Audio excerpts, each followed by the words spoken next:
आप देख रहे हैं एनएमएफ न्यूज और मैं हूं आपके साथ शापनी पटनायक।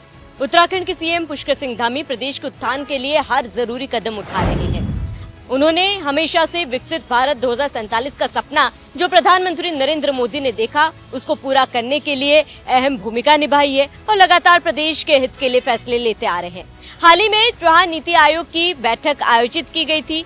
प्रधानमंत्री नरेंद्र मोदी की अध्यक्षता में ये बैठक की गई थी जिसमें सीएम पुष्कर सिंह धामी शामिल हुए थे और उन्होंने प्रदेश के विकास के लिए कई बड़े मांगे भी की थी। अब सीएम पुष्कर सिंह धामी ने नीति आयोग की बैठक में शामिल हुए और कई बड़ी मांग तो की। उसके साथ ही बैठक खत्म होने के बाद प्रदेश में कई जरूरी कदम भी उठाए हैं। आपको बता दें कि सीएम पुष्कर सिंह धामी ने बैठक में शामिल होने के बाद सबसे पहले नरेंद्र मोदी को धन्यवाद दिया। उन्होंने ट्वीट किया। उन्होंने अपने ट्वीट में क्या लिखा वो आपको बताते हैं। सीएम पुष्कर सिंह धामी ने कहा कि आदरणीय प्रधानमंत्री श्री नरेंद्र मोदी जी की अध्यक्षता में नई दिल्ली में आयोजित नीति आयोग की 10वीं गवर्निंग काउंसिल की बैठक में सहभागिता कर उत्तराखंड की विकास यात्रा, राज्य की आवश्यकताओं तथा केंद्र एवं राज्य के समन्वय से संबंधित विभिन्न विषयों पर अपने विचार रखे।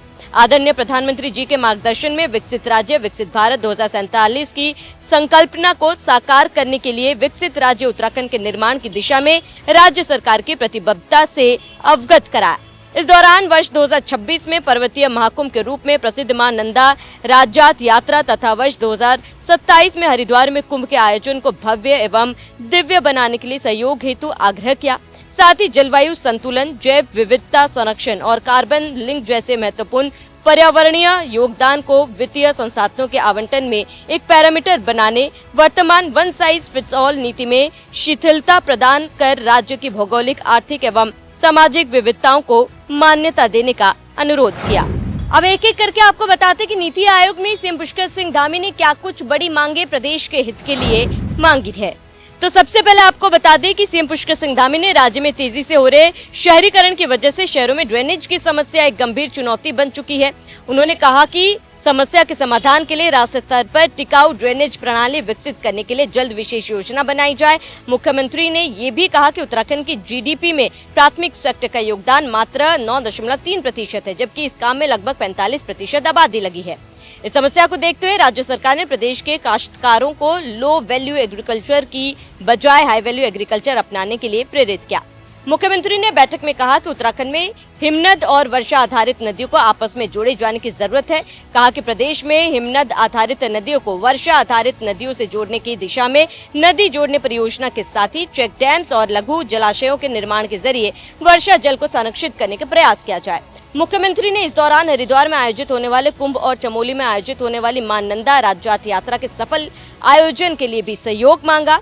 मुख्यमंत्री ने कहा कि विकसित भारत के निर्माण में डेमोग्राफिक डिविडेंड की महत्वपूर्ण भूमिका है।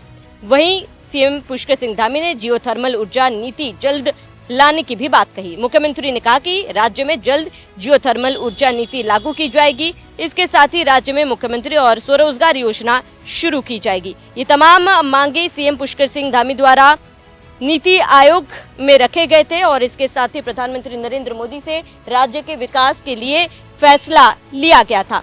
और इसके साथ ही आपको बता दें कि नीति आयोग की बैठक के बाद सीएम पुष्कर सिंह धामी ने तुरंत बैठक बुलाई, तमाम अधिकारियों को जरूरी दिशा निर्देश दिए और कहा कि विकसित भारत का सपना जो प्रधानमंत्री नरेंद्र मोदी ने देखा है उसे जल्द से जल्द पूरा किया जाए। इसको लेकर सीएमओ की तरफ से भी ट्वीट किया गया है। इस ट्वीट में भी कहा गया है कि नीति आयोग में जो भी फैसला लिया गया उसे जल्द से जल्द काम पर अमल लाया जाएगा। और ऐसे में आपको बता दें कि सीएम पुष्कर सिंह धामी ने नीति आयोग में जो तमाम मांगे की थी वो कहीं ना कहीं एक आगे के विजन को दर्शाता है। जो सपना पीएम मोदी ने 2047 का देखा है यानी कि विकसित भारत का देखा है उसको पूरा करने के लिए उत्तराखंड सरकार प्रतिबद्ध है और उसी को लेकर तमाम कदम उठाए जा रहे हैं। फिलहाल आपको तमाम जानकारी कैसे लगी हमें कमेंट बॉक्स कर जरूर बताएं। साथ ही बने रहिए एनएमएफ न्यूज के साथ।